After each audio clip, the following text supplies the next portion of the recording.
Hey guys, good morning and welcome back to my YouTube channel Shikshak Taiyari. I hope आप सभी अच्छे होंगे और अपने एग्ज़ाम की प्रिपरेशन कर रहे होंगे अच्छे से। ठीक है, आपका जो एग्ज़ाम होने वाला है 20 अगस्त को सीटेट का, तो हम प्रीवियस ईयर के क्वेश्चन लेके आए हैं जो 2000 आपका 23 में हुआ था। ये देखिए एग्ज़ाम डेट है यहाँ की, जो 6 फरवरी 2023 में हुई थी पेपर, उसका ये प्रश्न पत्र है, आपके क्वेश्चन पेपर है। और ये आपका है सीटेट प्राथमिक के लिए है। ठीक है, 1 to 5 के लिए है ये क्वेश्चन पेपर। और ये आपका जो बाल विकास एवं शिक्षा शास्त्र होता है, child development and pedagogy section जो होता है वो लिया गया है। यहाँ से 30 क्वेश्चन आते हैं आपके। 5 आपका क्या होता है कंसेप्ट, सॉरी 15 आपके कंसेप्ट बेस्ड क्वेश्चन होते हैं। ठीक है, कंसेप्ट पे होंगे, और जो 15 होते हैं पेडागोजी, ठीक है, होते हैं। तो आज हम जानेंगे पेडागोजी क्वेश्चन को कैसे सॉल्व करते हैं। ठीक है, आपके ट्रिक बताएंगे कि कौन कौन से ऐसे ट्रिक होते हैं जिनकी मदद से हम पेडागोजी के क्वेश्चन को सॉल्व करते हैं। तो सबसे पहले कुछ बातें आप माइंड में रखिए, जैसे ट्रिक के तौर पे। ठीक है, ये ट्रिक आपका सीटेट में काम करता है। इससे हम क्वेश्चन के जो ऑप्शन होते हैं उसको एलिमिनेट कर पाते हैं। जैसे कि जो शिक्षा है वो क्या होता है आपका, चाइल्ड सेंटर्ड है, याद रखिए। बाल केंद्रित शिक्षा की प्रणाली चल रही है यहाँ पे। ठीक है, तो हम क्या करेंगे, बच्चे को क्या करेंगे, हम वरीयता देंगे। ठीक है, बच्चे को हम क्या करेंगे, वरीयता देंगे। तो उस ऑप्शन का सिलेक्ट करिएगा जिसमें बच्चे को क्या प्रायोरिटी दी जा रही होगी। ठीक है, दूसरी यह कि दंड का यूज नहीं करेंगे। ठीक है, बच्चों को दंड नहीं देंगे।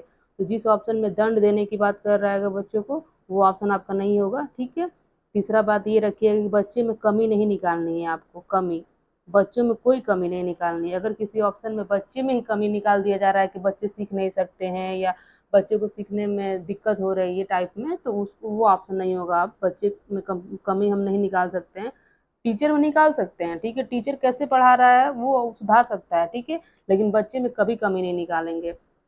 और नेक्स्ट नेक्स्ट याद रखिए कि रटना, बच्चों को रटाना नहीं है। ठीक है, जिसमें रटाने पे बल दिया जाए जिस ऑप्शन में, उसको काट दीजिएगा। बच्चों को नहीं रटाना है। ठीक है, बच्चों को उनके वास्तविक जीवन से जोड़ के चीज़ों को बतानी है। ठीक है, कोरिलेट करके बतानी है उनके जीवन से जोड़ के। और नेक्स्ट आप याद रखिएगा कि बच्चा जहाँ सक्रिय भागीदारी कर रहा है, जहाँ एक्टिव रह रहा है, वो आपका ऑप्शन सही होता है। ठीक है, इनएक्टिव जहाँ निष्क्रिय रहता है वो आपका ऑप्शन गलत होता है। और बच्चे को जहाँ पे करके सीखने का अवसर दिया जा रहा है, लर्निंग बाय डूइंग, वो आपका ऑप्शन बेस्ट होता है, उसमें बच्चा सक्रिय होता है। ठीक है, तो ये कुछ आपके क्या है, ट्रिक है जिसको फॉलो करके आप क्वेश्चन को इजीली सॉल्व कर सकते हो। ठीक है, तो आइए अटेम्प्ट करते हैं हम आज का क्लास जो है आपका 2023 का क्वेश्चन पेपर है, और आपका 1 to 5 के लिए है। और ये आपका सब्जेक्ट है आपका बाल विकास एवं शिक्षा शिक्षा शास्त्र, जो है आपका चाइल्ड डेवलपमेंट एंड पेडागोजी। ठीक है, तो आइए देखते हैं पेडागोजी के क्वेश्चन को हम ट्रिकली सॉल्व करेंगे। तो आइए, आपका पहला क्वेश्चन है ये, क्या कह रहा है। पहला क्वेश्चन कह रहा है, अनेक स्थितियों में विकास के विभिन्न क्षेत्र मानवीय क्षमताओं की व्याख्या करने में परस्पर प्रतिच्छेद करते हैं। यद्यपि विकास का कौन सा क्षेत्र प्रत्यक्ष रूप से बौद्धिक क्षमताओं का, जैसे कि समस्या समाधान, समालोचनात्मक चिंतन और तार्किक चिंतन की स्वप्रतिष्ठता करता है। कहने का मतलब ये है कि वो कौन सा विकास है बच्चे में जो उसके बौद्धिक क्षमता को बताता है, समस्या समाधान के तरीके को बताता है, तर्क करने के तरीके को बताता है। तो वो तो सिंपल सी बात है, आपका क्या होगा, संज्ञानात्मक होगा। ठीक है, संज्ञान मतलब क्या, संज्ञान मतलब जानना होता है। संज्ञान का ही मतलब क्या होता है, जानना। ठीक है, जानकारी, नॉलेज। ठीक है, तो उसके पास नॉलेज रहेगा तो क्या कर पाएगा, तर्क कर पाएगा, समस्या का समाधान कर पाएगा। तो ये आपका विकास में, ये आपको जो संज्ञानात्मक होता है या कोग्निटिव जिसको कहते हैं, वो क्या करता है, समस्या समाधान में आपका, और चिंतन में और तार्किक में क्या करता है, आपका हेल्प करता है। तो ये आपका जो विकास होता है संज्ञानात्मक विकास, ये आपका ऑप्शन सही हो जाएगा। नेक्स्ट क्वेश्चन क्या कह रहा है, विकास से की ओर बढ़ता है। जो विकास है ना, कहाँ से कहाँ बढ़ता है, तो कह रहा है सिर के पैर तरफ बढ़ता है। तो इसी यही जो फिर सर से पैर की तरफ क्या बढ़ता है, विकास बढ़ता है। जैसे इसको हम कहते हैं मस्तक अधोमुखी कहते हैं हम। ठीक है, इसको हम मस्तक अधोमुखी कहते हैं। ठीक है, अगर ऑप्शन में ये भी आ जाएगा तो ये भी सही है। इसका मतलब होता है मस्तक अधोमुखी का, कि पहले बच्चे का सर का विकास होगा, उसके बाद आपका टॉय पैर का विकास होगा। मतलब कि पहले सबसे जो बच्चा गर्भावस्था में होता है सबसे पहले उसके सर का विकास होता है, उसके बाद उसके विभिन्न पार्ट के विकास होते हैं। इसका मतलब ये होता है। फिर दूसरा मतलब ये होता है, जैसे बच्चा जो होता है उसका विकास जब भी होता है तो पहले बच्चा जो होता है ना अपने सर, जो उसका सर है, हेड है, उस पर समन्वय स्थापित कर पाता है, उसको कंट्रोल करता है, ठीक है। उसके बाद आपके हाथ को कंट्रोल करता है, पैर को कंट्रोल करता है, ठीक है। उसके बाद अपनी उंगलियों को कंट्रोल करता है, इसे हम कहते हैं मस्तक अधोमुखी, ठीक है। या इसमें होता है आपका सर से पैर की तरफ, पहले सर का विकास होगा, उसके बाद आपका पैर का विकास होता है, ठीक है। तो ये आपका ऑप्शन फर्स्ट सही हो जाता है। नेक्स्ट क्या कह रहा है क्वेश्चन, देखते हैं आइए। थर्ड वाला कह रहा है प्रारंभिक बाल्यावस्था के दौरान सामाजिकरण का प्राथमिक कारक है और समाजीकरण का द्वितीय कारक। तो सामाजिकरण का प्राथमिक कारक से मतलब है आपके कि जो बच्चे का वह कौन सा समाज जो सबसे ज़्यादा प्रभावित करता है, तो प्राथमिक में आता है, जैसे परिवार आपके प्राथमिक में आ जाता है, ठीक है। और आपके आस पास पास पड़ोस जो होते हैं, आस-पास के पास पड़ोस, ये आपके प्राथमिक कारक में आ जाता है। और द्वितीय कारक में आपके विद्यालय आता है, ठीक है। द्वितीय कारक की बात करें, ये आपका द्वितीय कारक है, तो ये आपका यहाँ पर द्वितीय कारक में आपका विद्यालय आता है, ठीक है। मैगजीन आता है, संचार माध्यम आता है। तो ये कह रहा है इसमें कि बाल्यावस्था में प्राथमिक कारक क्या है आपका, तो आपका या तो परिवार होगा या आसपास होगा, ठीक है, आसपास पड़ोस। और सामाजिकरण के द्वितीय कारक में आपका हो जाएगा विद्यालय आ जाता है। तो देखिए किस ऑप्शन में सही है। तो ये देखिए इसमें परिवार तो आपका है, इसमें द्वितीय कारक कह रहा है, पहले परिवार को लेंगे क्योंकि प्राथमिक पहली बात की है, उसके बाद द्वितीय का। देखिए प्राथमिक क्या है, देखिए ऑप्शन सी, इसमें पहले परिवार की बात किया तब विद्यालय की बात किया, ठीक है। तो मतलब यहाँ पे परिवार को प्राथमिक कारक माना है और विद्यालय को आपका द्वितीय कारक माना है, ठीक है। तो ये आपका ऑप्शन सही हो जाएगा। इसमें क्या किया, विद्यालय को ही पहला मान दिया है, तो ये तो ऐसे गलत हो गया। इसमें क्या किया, इसमें प्राथमिक कारक कोई है ही नहीं, ऑप्शन गलत हो गया। इसमें क्या किया, परिवार को द्वितीय मान दिया, ये भी गलत हो गया। तो ये आपका ऑप्शन सही हो जाता है। नेक्स्ट क्वेश्चन नंबर 4 क्या कह रहा है, जीन पियाजे के सिद्धांत के अनुसार अगर एक स्कीमा संतुष्ट परिणाम नहीं देती है तो क्या उत्पन्न होता है। मतलब जो स्कीमा क्या होता है, स्कीमा जो होता है, जो ज्ञान होता है, ज्ञान का समूह होता है, या जो जो भी आपके कंसेप्ट होते हैं, संकल्पनाएं होते हैं, उनका समूह होता है, ठीक है। स्कीमा जिसका जिक्र आपके किसने किया था, जीन पियाजे ने किया था। तो कह रहा है अगर ये आपका मतलब बैलेंस नहीं है तो क्या चीज़ें होंगी, ठीक है। स्कीमा अगर संतुष्ट नहीं हो पाएगा, आपका जो भी कंसेप्ट है वो आपका संतुष्ट नहीं कर पा रहा है, तो आपको किसमें दिक्कत होगी, असंतुलन में, ठीक है। आप क्या करोगे, एडजस्ट नहीं कर पाओगे, तो ये आपका हो जाएगा असंतुलन की मतलब स्टेज उत्पन्न हो जाएगी। नेक्स्ट क्वेश्चन है आपका, चाहिए इसका भी ऑप्शन था, यहाँ से क्वेश्चन पूछता है बहुत बार। ये क्या होता है, विकास का समीपस्थ क्षेत्र, जोन ऑफ प्रोक्सिमल डेवलपमेंट, मतलब ये वह क्षेत्र होता है जहाँ पे बच्चों को थोड़ी सी हेल्प कर दी जाती है तो बच्चे चीज़ों को सीख लेते हैं, ठीक है। तो ये आपका होता है, ये यहाँ से भी क्वेश्चन पूछता है, बोल देगा कि वह क्षेत्र जिसमें बालक को थोड़ी सी हेल्प कर देने पे वो चीज़ों को सीख लेता है, उसे क्या कहते हैं, तो वो आपका होता है जेपीडी होता है, इसको शॉर्ट में भी लिख देता है जेपीडी, इसका फुल फॉर्म भी पूछ लेता है। तो जोन ऑफ प्रॉक्सिमल डेवलपमेंट, और ये पूछा इसने किसने बताया था इसके बारे में, तो इसके बारे में आपको वाइगॉत्स्की ने बताया था, ठीक है। वाइगॉत्स्की याद रखिएगा, यहाँ 3 क्वेश्चन पूछ लेता है। नेक्स्ट है, कह रहा है जीन पियाजे के संज्ञानात्मक विकास के सिद्धांत के अनुसार बच्चे किस अवस्था में वस्तु अस्थायित्व समझने प्रारंभ कर देता है। तो वस्तु अस्थायित्व मतलब होता है कि जैसे छोटा बच्चा होता है, जब बर्न होता है वो, तो बाल्य शैशवावस्था में होता है, तो उसको लगता है जो चीज़ें हैं उसके जो जब तक सामने है तब तक हैं, ठीक है, और उसको अगर सामने से हटा दी गई तब तक नहीं है। तो मतलब वस्तु को जब तक देखता है उसके लिए मानी जाती है, और जब हटा दी जाती है तो उसको ढूंढने लगता है। तो ये आपका होता है शैशवा अवस्था में, ठीक है, शैशवा अवस्था में होता है। और ये आपका 0 से आपके 2 ईयर तक का होता है, ठीक है, जिसे हम संवेदी गामक कहते हैं। जीन पियाजे ने 4 अवस्थाएं बताई थी, पहला आपका संवेदी गामक बताया था, ठीक है, संवेदी गामक जो आपका 0 से मतलब जन्म से 2 साल तक चलता है, ठीक है। उसके बाद आपके बताया था पूर्व संक्रियात्मक अवस्था, पूर्व संक्रियात्मक अवस्था जो आपका 2 से 5 साल तक चलता है। उसके बाद तीसरा बताया था आपका मूर्त संक्रियात्मक अवस्था जो आपका 5 से 7 साल तक चलता है। और लास्ट बताया था अमूर्त संक्रियात्मक अवस्था, ये औपचारिक इसको कहते हैं। औपचारिक अवस्था ये आपका चलता है 7 से 11 साल, 11 से 7 से 11 साल तक, ठीक है। तो ये आपके जीन पियाजे ने 4 अवस्थाएं बताई थी। तो जो वस्तु स्थापित होता है गुण, ये आपके वस्तु छोटे बच्चों में होता है शैशवावस्था में, तो 0 से आपके 2 ईयर तक आ जाएगा। और ये कौन सा होता है आपका, ये होता है संवेदी गामक, ठीक है, संवेदी गामक। तो ये आपका आ जाता है संवेदी गामक में। देख लीजिए कौन सा ऑप्शन सही है। तो देखिए ये पहला आपका सही है, संवेदी गामक में वस्तु स्थापित्व का गुण रहता है बच्चों में। नेक्स्ट क्वेश्चन है, क्या कह रहा है, रमन के सम्मुख हेंज की दुविधा प्रस्तुत की गई। उसने प्रतिक्रिया व्यक्त की कि हेंज को पैसा नहीं चुराना चाहिए क्योंकि चोरी करना अपराध है और ऐसा करने से समाज में अव्यवस्था फैलती है। वर्तमान में रमन नैतिक विकास की अवस्था में है। देखिए नैतिक विकास का सिद्धांत आपने दिया था किसने, कोहलर वर्ग ने, ठीक है। नैतिक विकास का जो सिद्धांत है ये आपका कोहलर वर्ग ने दिया था। तो पहले तो क्वेश्चन यही पूछ लेता है कि नैतिक विकास का सिद्धांत किसने दिया था, तो कोहलर वर्ग ने दिया था।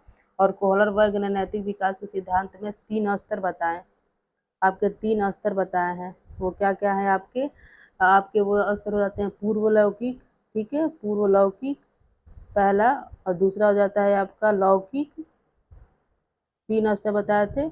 और तीसरा हो जाता है आपका उत्तर लौकिक, ठीक है, उत्तर लौकिक। अब इसके 2 आपके चरण बताए गए हैं, इसमें 2 चरण बताए गए हैं और इसमें 2 चरण बताए गए हैं। तो चरण की बात करेगा तो 6 उन्होंने चरण बताए हैं, ठीक है, 6 चरण बताए हैं, या आपको सोपान भी कह सकते हैं। और स्तर की बात किया जाए तो 3 स्तर बताए हैं।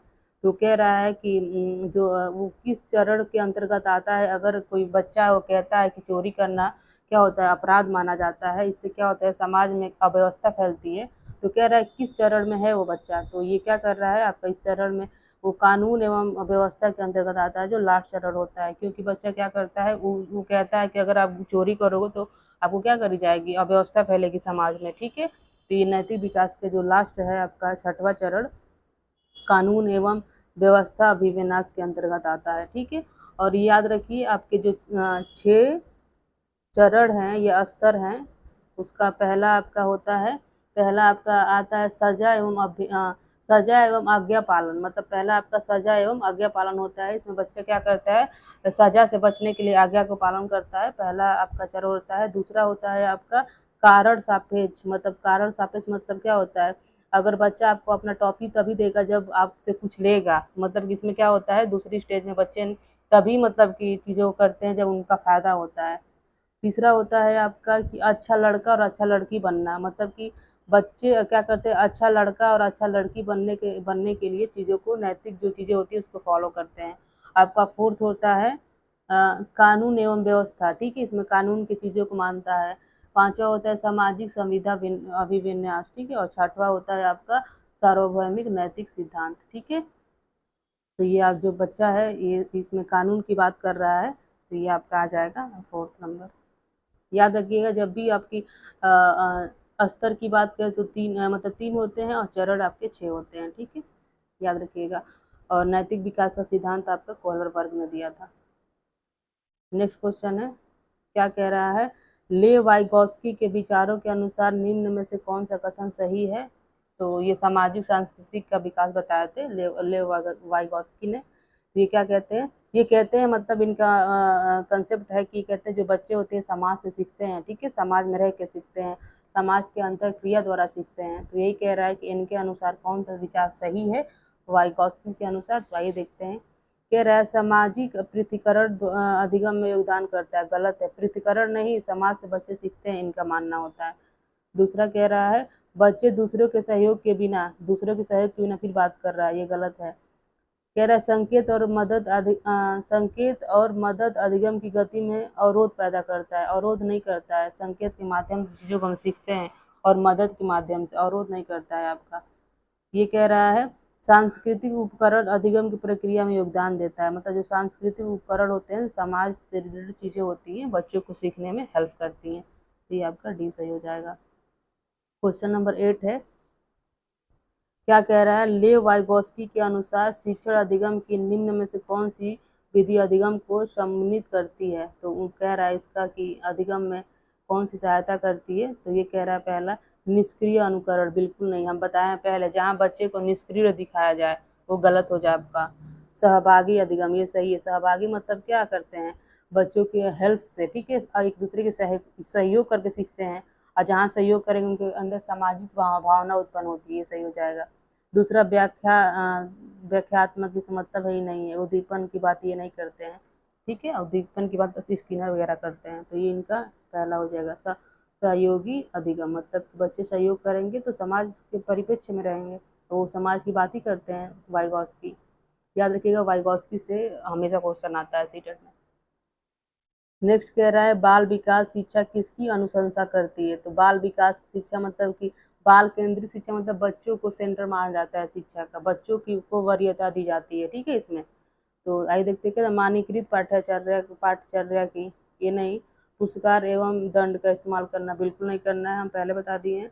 व्यक्ति विभिन्नताओं का ध्यान, मतलब जो बच्चे होते हैं इंडिविजुअल डिफरेंस रखते हैं, ठीक है, तो उनके जो भी, अब सारे बच्चे को क्या कहते हैं, यूनिक माने जाते हैं, सभी बच्चे एक दूसरे से अलग होते हैं, तो उनकी जो व्यक्ति विभिन्नता होता है उनका ध्यान रखना चाहिए, ठीक है, बाल केंद्रित शिक्षा कहता है।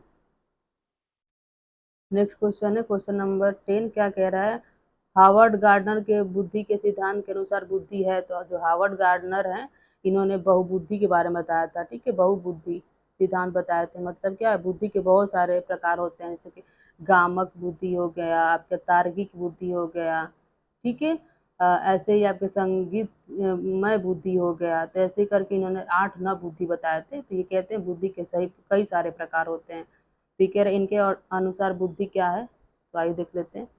कह रहा है कि सभी बच्चों में एक समान स्तर होते हैं, बुद्धि के समान स्तर होते हैं, नहीं, सब अलग अलग होते हैं। कह रहा है एक समान योग्यता है जिसका कोई जैविक आधार नहीं है, जैविक आधार है, बायोलॉजिकल है, क्योंकि बुद्धि जो होती है आपके जन्मजात में ही फिक्स हो जाती है, ठीक है, तो ये कह रहा है जैविक है ही नहीं, तो ये बिल्कुल गलत कह रहा है। नेक्स्ट कह रहा है जन्म से ही स्थिर है, स्थिर नहीं है आपके, मतलब कि देखिए 90% तो बुद्धि बालक का जो बुद्धि होता है वो आपका जन्म के समय हो जाता है, लेकिन कुछ 10% या बच्चे जब इन्वायरमेंट में आते हैं तो वहाँ से चीज़ों को सीखते हैं, तो डेवलपमेंट उसका बुद्धि का इन्वायरमेंट में ही होता है, तो ये कह रहा है जन्म के समय से स्थिर हो जाता है, मतलब आपको बढ़ेगा घटेगा नहीं, तो ये कह रहा है, तो गलत कह रहा है।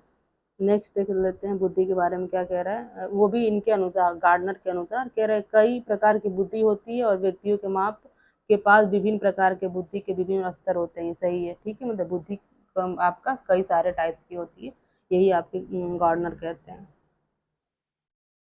नेक्स्ट क्वेश्चन है, पहले कथन दे दिया है और इस पे निष्कर्ष निकाला गया है, तर्क दिया गया है, तो आपको बताना है क्या इस कथन के अनुसार ये तर्क सही है कि नहीं है, ये आपका जो कथन दिया गया है वो कथन सही दिया गया है या नहीं दिया गया है, तो ये पहले कथन पढ़िए, उसके बाद तर्क को समझिए, क्या तर्क जो दिया गया है इसी कथन पे आधारित दिया गया है कि अलग दिया गया है, अलग दिया गया है तो गलत है, और इसके इसी कथन पे बेस दिया गया तो सही है, तो आइए देखते हैं कथन क्या है। फिर अधिगम का सामाजिक रचनावादी सिद्धांत अधिगम प्रक्रिया को सहज सुगम बनाने के लिए कक्षा में मुद्रित समृद्ध परिवेश के सृजन पर बल देता है, ये सही कह रहा है। जो अधिगम होता है सामाजिक संरचनावादी का सिद्धांत, मतलब क्या करता है, चीज़ों को अधिगम को सहज बनाता है, ठीक है, तो ये सही कह रहा है। इस पर देखिए क्या कह रहा है तर्क, भाषा विकास में विद्यालय के परिवेश की कोई भूमिका नहीं होती है, गलत है। जो भाषा विकास होता है ना उसमें आपके विद्यालय के परिवेश की भूमिका होती है, तो ये आपका गलत कह रहा है, ठीक है, तो आपका ये पहला सही है। ये देखिए इसमें ऑप्शन में कह रहा है कि जो आपका ए है, both A and B are not true, ये गलत कह रहा है, ये पहला सही है आपका, तो A is true but R is false, ठीक है, तो आपका जो कथन है वो तो सही है, लेकिन जो तर्क है वो गलत है, क्योंकि ये क्या है, तर्क की जो विद्यालय परिवेश होता है भाषा के विकास में भूमिका नहीं निभाता है, तो ये गलत चीज़ है, बच्चे भाषा सीखते हैं। नेक्स्ट क्वेश्चन है, कह रहा है लड़के बहुत शक्तिशाली और कठोर होते हैं तथा लड़कियां नरम और संवेदनशील होती है, इस कथन को क्या किसकी बढ़ावा देता है? देखिए पहले से चीज़ें कुछ जो हमारी सामाजिक अवधारणाएं फिक्स कर दी गई हैं, जैसे कि लड़कियां क्या होती हैं, फिजिकली कमज़ोर होती हैं, लड़कियां बस खाना बना सकती हैं, लड़के जॉब करते हैं, या लड़के स्ट्रांग होते हैं फिजिकली। ये सब क्या चीज़ है, इसको किसको बताती है, ये रूढ़िवादिता बताती है, ठीक है। इसको हम जेंडर रूढ़िवादिता कहते हैं, ठीक है। क्या करें कि आप लड़के और लड़कियों के आधार पर उनके काम को डिस्ट्रीब्यूट कर दे, ये चीज़ों को बताती है आपकी जेंडर रूढ़िवादिता। यहाँ से क्वेश्चन आता है हर साल।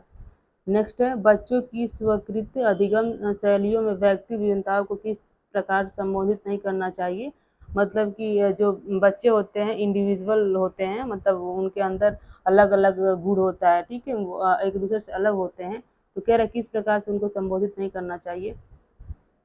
कह रहा है कि पहला, उन्हें बहुबुद्धि तरीके से जानकारी प्रस्तुत करके, हाँ ये करना चाहिए, ठीक है। अगर बच्चे इंडिविजुअल है तो हमको अलग अलग तरीके से क्या करेंगे, बच्चों को समझाएंगे, क्योंकि सारे बच्चे क्या अलग एक दूसरे से भिन्न होते हैं। तो ये करना चाहिए। वो पूछा है क्या नहीं करना चाहिए। दूसरा कह रहा है उन्हें बहुबुद्धि तरीकों से जानकारी पर काम करने के लिए अवसर देने चाहिए। देखिए अवसर, जहाँ बच्चे को आप काम किसी चीज़ पे अवसर दे रहे हो तो बच्चा वहाँ खुद से करेगा, और खुद से करेगा तो चीज़ों को समझेगा, ठीक है, और अस्थायी ज्ञान की प्राप्ति करेगा। तो ये भी सही कह रहा है।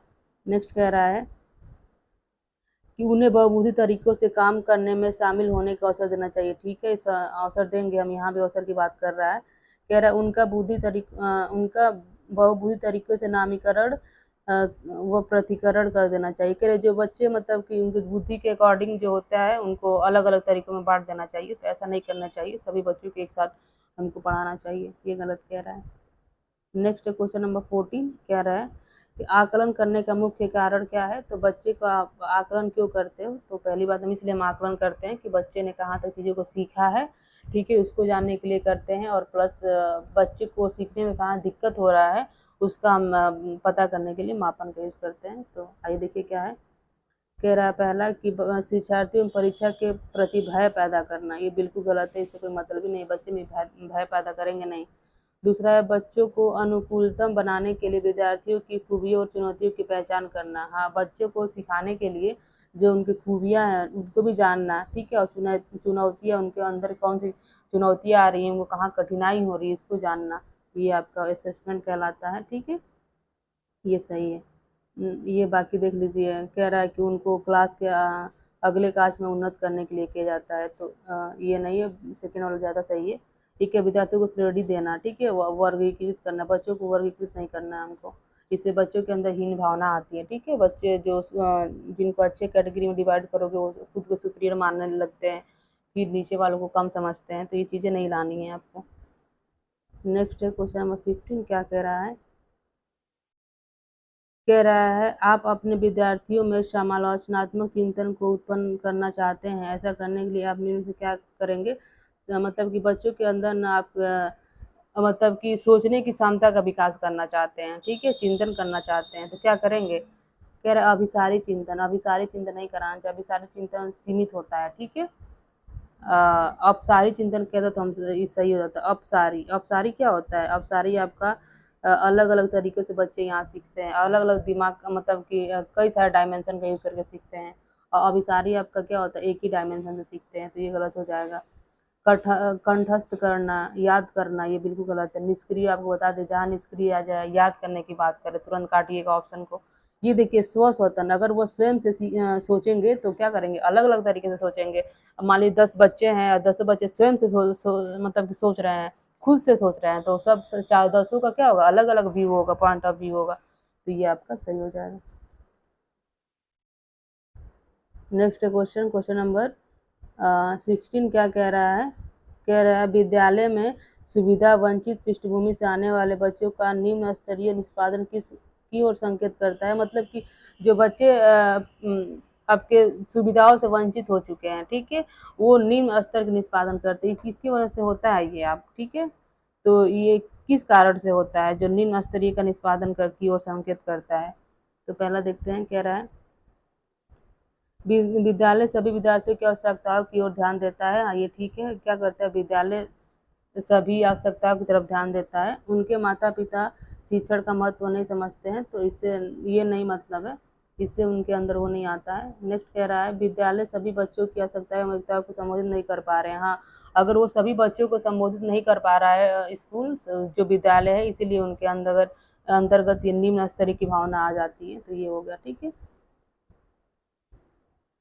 नेक्स्ट क्वेश्चन क्या कह रहा है, विकलांगता व्यक्ति और सामाजिक कारकों के बीच बाधिक अंतःक्रिया का परिणाम है। विकलांगता का कौन सा प्रतिमान इस दृष्टिकोण को समर्थन करता है, मतलब कि जो विकलांग है व्यक्ति, ठीक है, वो सामाजिक, जो आपका सामाजिक दृष्टिकोण को बताता है, ठीक है। नेक्स्ट है, कह रहा है श्रवण बाधिक वाले विद्यार्थियों के सफल समावेशन को सुनिश्चित करने के लिए अध्यापक को किस प्रकार की व्यवस्था करनी चाहिए। मान लो कोई बच्चा श्रवण बाधिक, मतलब सुनने में उसको कठिनाई हो रही है, तो जो टीचर है उसको कैसे मतलब टीचिंग कराना चाहिए, कह रहा है। पहला कह रहा है जानकारी प्रस्तुत करने के लिए व्याख्यान विधि का प्रयोग करना चाहिए, क्योंकि वो सुन ही नहीं सकता तो व्याख्यान क्यों करेंगे आप। जब बच्चा सुनने में कठिनाई हो रही है तो उसको क्यों व्याख्यान की मदद से करेंगे, ये गलत हो जाएगा। दूसरा कह रहा है अधिगम के आकलन के लिए मौखिक परीक्षण का प्रयोग करना चाहिए।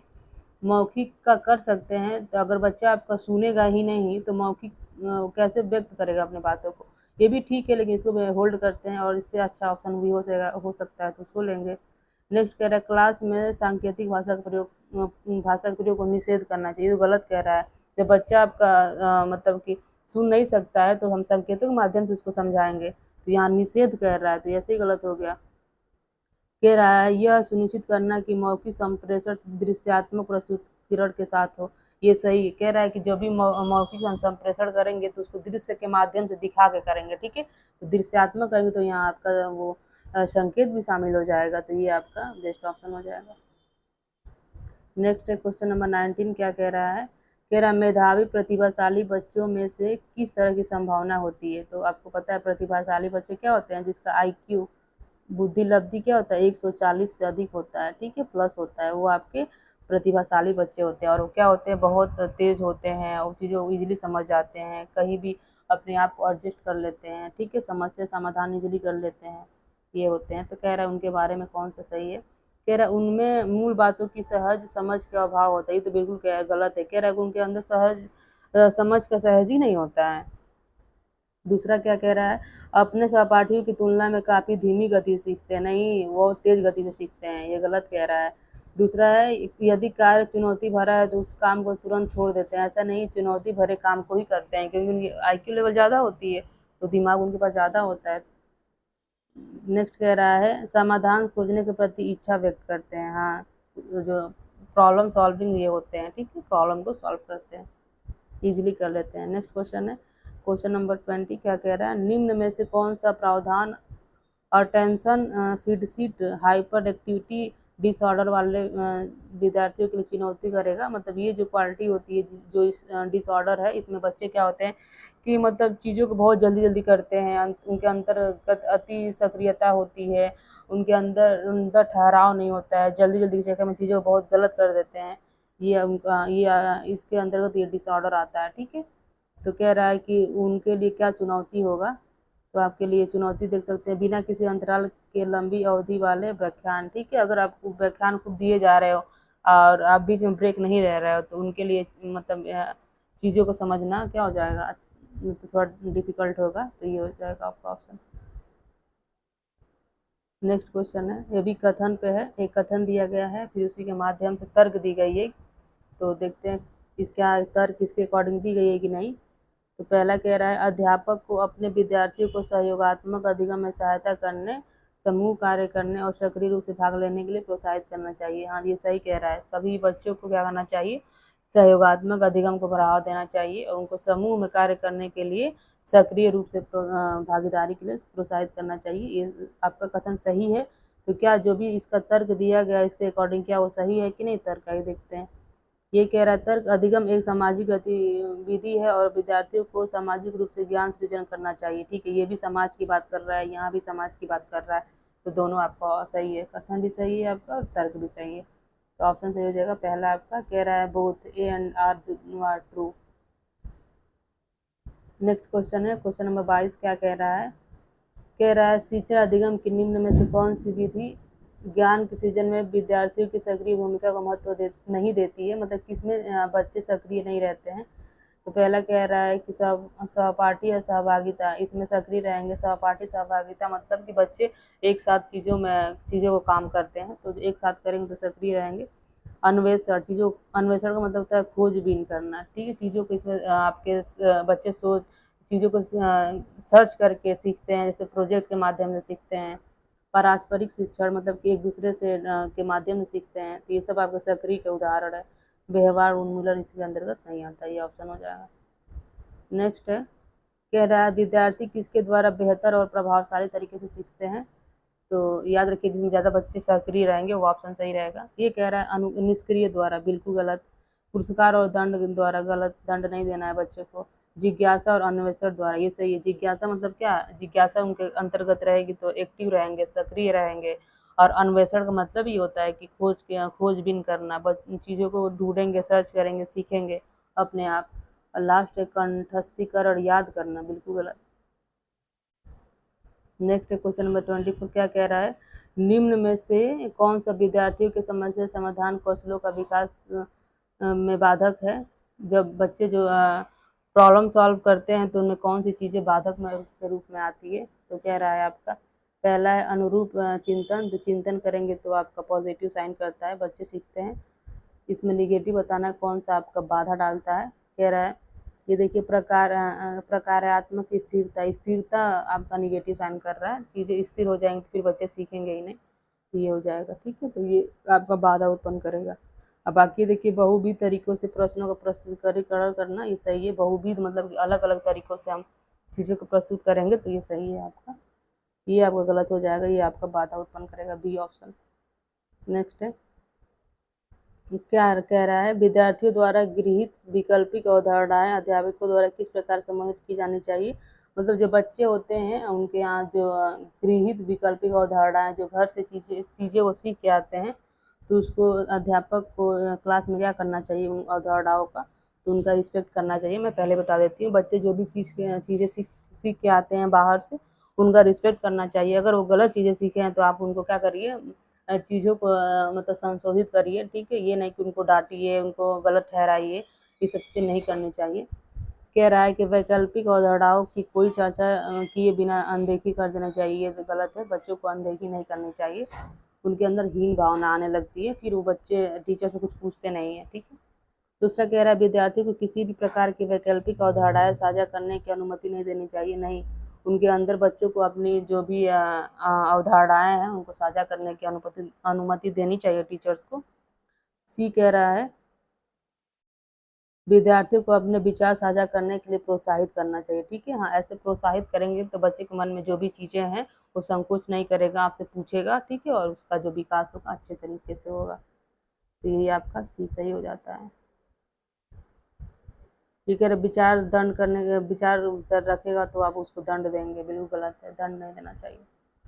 नेक्स्ट क्वेश्चन है, कह रहा निम्न में से कौन सा बाह्य अभिप्रेरक के रूप में आता है। तो अभिप्रेरक आपके दो टाइप्स के होते हैं। ठीक है, एक तो आप आंतरिक होता है और एक आपका बाह्य अभिप्रेरक होता है। अभिप्रेरक क्या करते हैं, मतलब चीज़ों को हमारे लक्ष्य को प्राप्त करने में मदद करते हैं।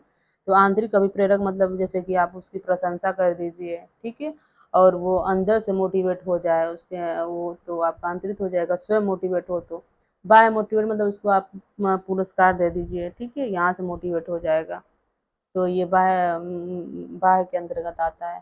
तो यही कह रहा है बाह्य अभिप्रेरक क्या होता है।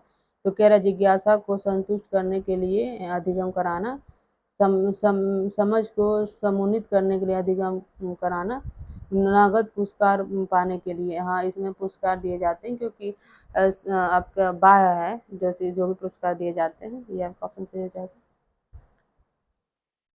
नेक्स्ट क्वेश्चन है, कह रहा है शायमा अपनी असफलता के लिए योग्यता में कमी को उत्तरदायी ठहराती है और योग्यता को एक स्थिर रूप में मानती है।